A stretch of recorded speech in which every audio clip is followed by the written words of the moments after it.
Hello friends, welcome back to your channel. This is Tamanna and the video is based on descriptive. Okay. So first of all जो एक question mind में आएगा और आप सभी पूछेंगे जो लाइक बहुत टाइम से मुझे फॉलो कर रहे हैं, IBPS PO के टाइम मैंने लाइंस आपके साथ शेयर नहीं की थी. ओके. सो वैसे इसका रीज़न मैं दे चुकी हूँ. ओके. और अभी दोबारा आपको बता देती हूँ. क्या होता है ना कि जब मैं मान लो अपनी लाइंस आपके साथ शेयर करती हूँ, जैसे मैंने कहा था मेरे पास लेटर की भी फिक्स लाइंस है और ऐसे की भी फिक्स लाइंस हैं. अब आपके साथ मैंने शेयर कर ली, सपोज करो एक टाइम पे मैंने कर ली. अब सब वो सेम अगर राइट करके आ रहे हैं तो उन लाइंस की कोई वैल्यू ही नहीं रह जाती है. इट मे बी कि हमारा जो कैंडिडेचर है वो भी कैंसिल हो जाए जस्ट बिकॉज सबका सेम हो जाएगा. मान लो 10 भी बच्चे कर लिए, 20 भी कर लिए, मुझे पता है काफ़ी फ्रेंड्स कर जाते हैं तो वो सेम हो जाता. तो वो रिस्क मुझे नहीं लेना था ऑफकोर्स, क्योंकि वो होता है ना कि हमने मेहनत की है तो एटलीस्ट वो कुछ एक तो मेहनत हम सिर्फ हम तक रखें. ये फर्स्ट रीज़न था. सेकंड ये था कि इट मे बी कि आपको वो चीज़ समझ में नहीं आए कि कैसे उसको यूज़ करना है कैसे नहीं, क्योंकि मैं सारी चीज़ें नहीं बता सकती हूँ. तो वो फिर मेरे ऊपर ब्लेम आ जाता कि तमन्ना ने शेयर किया, हमसे वो नहीं हो पाया. ओके. सो ये चीज़ थी. अब बात करते हैं SBI PO के डिस्क्रिप्टिव की. सीधी सी बात है, 50 मार्क्स का आने वाला है ये. अब 50 का ही है ना. हाँ, 50 मार्क्स का आएगा और 40 की इंग्लिश आएगी. ठीक है. आपका टोटल 90 मार्क्स का इंग्लिश SBI PO में रहता है. अब 50 मार्क्स का डिस्क्रिप्टिव है. इट मीन्स अगर आप बहुत अच्छे से प्रिपेयर कर गए तो डिस्क्रिप्टिव आपको बहुत अच्छा स्कोर, मतलब ऐसा होता है ना कि एक बहुत बूस्ट करने में आपकी हेल्प करेगा मार्क्स को. लेकिन जो दिक्कत आती है, सब आकर एक जो चीज़ कहते हैं, इवन अभी भी मुझे कई लोगों ने ये बात बोली थी कि मैं जब कह रही थी ना कि IBPS PO में मैं ये सारा सेम ऐसे लिख के आई हूँ, क्योंकि वो चीज़ मैं कह रही हूँ ना फिक्स लाइंस, और वो सच में वही लिख कर आई थी मैं. After result I will share. मुझे नहीं पता रिजल्ट क्या रहने वाला है, बट मैं करूँगी ज़रूर वो लाइन्स आपके साथ शेयर. तो स्टूडेंट्स कहते हैं कि नहीं, ऐसा नहीं होता है कि हमें कोई किसी का भी कैसे भी आ सकता है, हमें पहले मार्क्स का नहीं पता होता है डिस्क्रिप्टिव में. सिंपल सा रीज़न एक देती हूँ कि पहले हमें मार्क्स का आइडिया क्यों नहीं लगता है, क्योंकि उस टाइम पे क्या है, हम जो ऐसे बनाते हैं और जो लेटर लिखते हैं, चलो लेटर का तो एक टाइम पे मान लेती हूँ फिक्स लाइन, 1-2 फिक्स होती हैं, बाकी तो खुद ही लिखते हैं. ऐसे तो हम सारा का सारा वैसे भी खुद ब खुद ही लिखते हैं. तो यहाँ पर हम क्या उस टाइम पे लिख रहे हैं, उस टाइम पे हम क्या चीज़ें राइट कर रहे हैं और टाइप कर रहे हैं, आइडिया नहीं रहता है. पेपर से निकलने के बाद हमें तो क्वेश्चंस तक याद नहीं रहते हैं, वो लाइंस तो सेम टू सेम याद रहेंगी कैसे. ये फर्स्ट रीज़न है कि हमें पहले मार्क्स का आइडिया नहीं होता है कितना अच्छा लिखा है. दूसरा, इट मे भी आपने शायद लिखा बहुत सही हो लेकिन ग्रामर एरर्स हो गई हो उसमें. ठीक है. या फिर उसके बाद आपने टाइपिंग करते टाइम उसमें मिस्टेक हो गई हो, तो उसका हमें आइडिया कम रहता है. तो इट मे बी कि इसकी वजह से हमें स्कोर पता नहीं होता है. लेकिन क्या होगा, व्हाट विल हैपन, अगर आपको पहले से ही पता है आपको क्या लिखना है, क्या लिखना है आपको वहाँ पर, मतलब क्या टाइप करना है. ओके. और उसमें सारी चीज़ें जो ग्रामर के टाइप में हैं सारी हमने सही की हैं. इट मे बी कि लिखते टाइम थोड़ी बहुत मिस्टेक हो गई हो, तो ऑफकोर्स आप मार्क्स बता सकते हो ना कि इस अराउंड तो मार्क्स आ जाएंगे. ओके. अब बात आती है कि कैसे करना है. मैं सिंपल सा है, फर्स्ट जैसे आपको कुछ चीज़ सजेस्ट करती आ रही हूँ वो है ये बुक. ओके. ये बुक है, फर्स्ट एंड लास्ट एक ही है आपके पास. अब इसमें से क्या करना है आपको, सिंपल सा है. अब आपके पास मैं जैसे IBPS PO मेंस में टॉपिक पे एक लिख के आई थी, ऑलमोस्ट सभी बच्चे लिख कर आए थे, education role in economy. Okay. ये चीज़ थी. अब वो उसमें मैंने अपनी फिक्स लाइन को ही लाइक एडजस्ट किया था. बाकी गॉड पे है भाई, और लक पर भी है कितना वो हेल्प करता है. तो सिंपल सी बात है, क्योंकि लास्ट ईयर मेरा डिस्क्रिप्टिव चेक नहीं हुआ था तो मुझे आइडिया नहीं है, लेकिन इस पे वो बिल्कुल सेट बैठ रहा था. ऐसा ही क्या होगा कि SBI PO में भी एक टॉपिक तो ऐसा ज़रूर आएगा जिसमें वो जो आपने कोई भी ऐसे फिक्स लाइंस बनाई हैं वो आपके हेल्पफुल रहेंगी. आप वो लाइंस को ऐड ऑन कर ही सकते हो. तो एट मीन्स ये हो गया ना इसका मतलब कि बहुत से टाइम में आपका ग्रामर का जो पंगा रहता है कि गलत नहीं हो जाए लाइंस में, वो एक साइड से हट जाएगा. मैं उन बच्चों की बात कर रही हूँ जिनकी इंग्लिश बहुत अच्छी नहीं है. ओके. सो जैसे अपने जैसे लोग होते हैं भाई, स्पीकिंग में हमारे तो दिक्कत रहती है, राइटिंग में तो रहनी है. ये हो गया. दूसरा लेटर है, तो लेटर आपको पता है, एक लेटर तो ऐसा लास्ट टाइम भी जैसे एडिटर पर लेटर आया था ना दूसरी बार में और सेकंड आपका मैनेजर से आपको लेटर रहता ही रहता है, मैनेजर को लिखना. तो ये 2-3 लेटर रहते हैं. तो दो, एक मैनेजर पे एक एडिटर पर आप लेटर का परफॉर्मा खुद से बना सकते हो, लेकिन भाई मेहनत चाहिए। लेकिन यहाँ थोड़ा सा उल्टा है, क्योंकि पकी पकाई खिचड़ी सबको पसंद आती है और बस दे दो, नहीं दो तो वो गुस्सा हो जाते हैं सारे, ये चीज़ें कॉमन है। ओके, तो हम ही पर चिल्लाने आ जाते हैं कि भाई तुमने दिया नहीं। सिंपल सी है, एक थोड़ी सी हेल्प मैं कर देती हूँ कि आपको करना कैसे है, या फिर मैंने वो फिक्स लाइन्स कैसे बनाई थी। ओके चलो, ज़्यादा नहीं, मैं अपने ऐसे की 2-4 लाइनें स्टार्टिंग में आपको एक पैरा आपके साथ, पैरा जो स्टार्टिंग का है वो शेयर कर रही हूँ।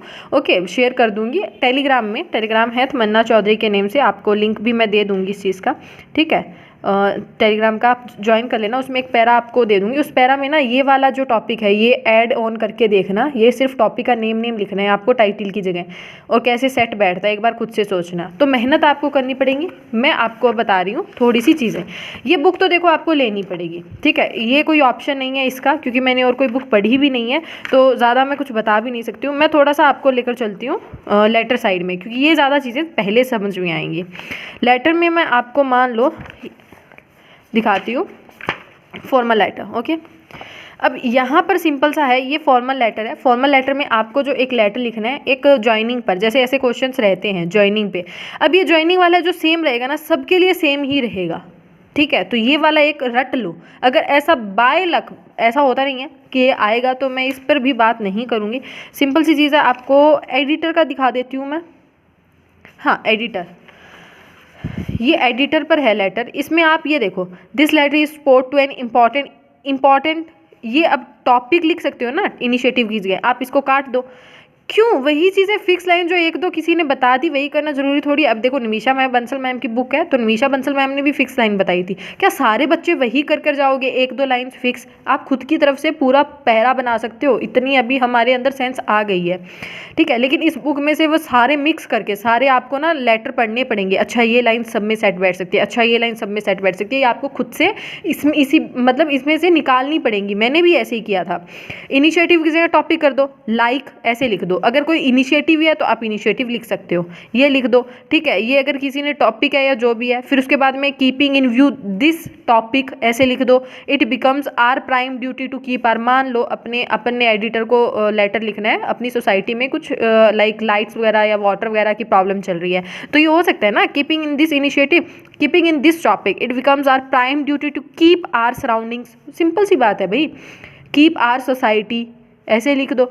ये चीज़ें आपको करनी होंगी, बस आपको थोड़ा सा एडजस्ट करना आना चाहिए कि हम कैसे चीज़ों को सेट बिठा सकते हैं किसी भी चीज़ में। ओके, ये जैसे लाइन है ये आप सभी में लिख सकते हो, ठीक है। और भी तो बता देती हूँ मैं, बाकी आपको जैसे ये मैंने ये टिक कर रखे हैं ना जिन पे, ये सारे मैंने लेटर्स पढ़े हुए हैं ऐसे कैसे। तो ये वाला जैसे है, ये वाला आप मैनेजर का जैसे मैं बता रही थी, ये देखो, I am a saving account holder of your esteemed bank this branch name, ये पैरा तो वैसे के वैसे ही आ जाएगा हर किसी में। मैनेजर का अगर आ गया ना, मान लो आपने किसी भी प्रॉब्लम के रिगार्डिंग किसी भी बैंक मैनेजर को आपने लिखना है, किसी भी बैंक में लिखना है, सिंपल सा ये 4-5 लाइनें तो फिक्स रहने वाली हैं आपकी, ठीक है। ये चीज़ हो गई। उसके बाद में हम आते हैं ऐसे पर। अब ऐसे की बात करूँ ना, तो ऐसे तो देखो आपको ऑलमोस्ट सारे पढ़ने पड़ेंगे। सारे पढ़ोगे ना तो आपको कुछ एक लाइन्स ऐसे मिलेंगी कि जो आपको मतलब हर एक उसमें आएंगी, किसी भी ऐसे में वो एडजस्ट हो जाएंगी। ओके, सो सिंपल सी बात है। अब ये आपको पढ़ने पर पता लगेगा कि कैसे कैसे हो सकता है। अब ये नहीं है कि मैं सिर्फ ये बुक दिखा रही हूँ, देखो ये सारे मैंने जो टिक करके हैं ये सारे मेरे पढ़े हुए हैं, ऐसे कैसे उसी में से आपको लाइन बनेंगी। और बाकी मैंने जैसे कहा है एक पैरा आपको टेलीग्राम पे शेयर कर दूँगी आई एम सॉरी, तो आपको और हेल्प मिल जाएगी कि कैसे करना है और कैसे लाइंस फिक्स हो सकती हैं। सिंपल सा एक आपको एग्जांपल दे देती हूँ। मान लो आपने जैसे कोई भी ऐसे आ गया, अब उसमें आपको दोनों चीज़ें बतानी होती है अपन ने कि इतने पीपल हैं जो इसके अगेंस्ट है और इतने ऐसे हैं जो इसके फेवर में हैं। तो आप सिंपल सी बात था ना, वो लाइन्स तो आप फिक्स कर सकते हो ना कि some people are saying this and some people are saying this, okay, and I am in the favour, I am against. इस तरह से आप लाइन्स तो ऐड ऑन कर सकते हो, वो आपको बस पहले ही फिक्स कर लेनी है। तो एग्जाम टाइम में 2 प्रेशर कम हो जाते हैं। फर्स्ट तो ये कि हमें कैसे क्या लिखना होगा, क्योंकि लाइंस फिक्स है, हमें वो बस उस टॉपिक के अकॉर्डिंग ऐड ऑन करनी है। सेकंड, ग्रामर मिस्टेक्स होंगी नहीं होंगी इस चीज़ का हमारे ऊपर, और बाद में कि हम सही तो लिख कर आए होंगे ना पेपर के बाद का, ये टेंशन खत्म हो जाता है। तो सिंपल सा है, ये बुक अभी से ले लो, डेली एक एक भी पढ़ोगे ना, एक एक ऐसे और एक एक लेटर, तो वहाँ से आपको क्या पता चलता जाएगा कि अच्छा ये लाइन है, ये लाइन सब में सेट बैठ सकती है यार, उस लाइन को अलग से लिख लो। फिर लास्ट में एक ऐसे और एक अपना जो लेटर है वो प्रिपेयर कर लेना, सिंपल सी बात है। लेकिन सीधी सी बात है, शेयर करना, जैसे अब आप कहो कि तमन्ना तुम शेयर कर दो, नहीं हो पाएगा भाई ये। मैं आपके साथ शेयर करूँ, 10 बच्चे सेम अपन लिख के आ रहे हैं, वही फिर से मैं प्रोसेस को दोबारा रिपीट करूँ, कोई मतलब नहीं है उसका। तो देख लेना आप अपने अकॉर्डिंग, जितना मुझसे उसका मैं बताना था मुझे आपको बता दिया है मैंने। ओके, बाकी टेलीग्राम में आप ये 4-5 लाइन्स जो शेयर करी हूँ वो भी देख लेना। एंड इस बुक का लिंक जो है, क्योंकि ये बच्चों को कई बार मिलती नहीं है, तो इसमें देखो एक ही बुक आती है, ये वाली बुक है, ठीक है। कोई एडिशन उडिशन ऐसे फ़र्क शायद में भी पड़ता होगा, मुझे देखो 2 साल हो गए हैं इस बुक को लिए हुए, तो पता नहीं एडिशन का तो क्या है, इसमें फ़र्क पड़ेगा कि नहीं, बट जो लिंक न्यू का होगा ना वो मैं आपको दे दूँगी, देख लेना अपने हिसाब से। Okay, so thank you guys, tata, take care. And बाकी और कोई भी प्रॉब्लम हो डिस्क्रिप्टिव के रिगार्डिंग तो आप पूछ सकते हो इस वीडियो के कमेंट बॉक्स में। Okay, so thank you guys, tata, take care and all the best.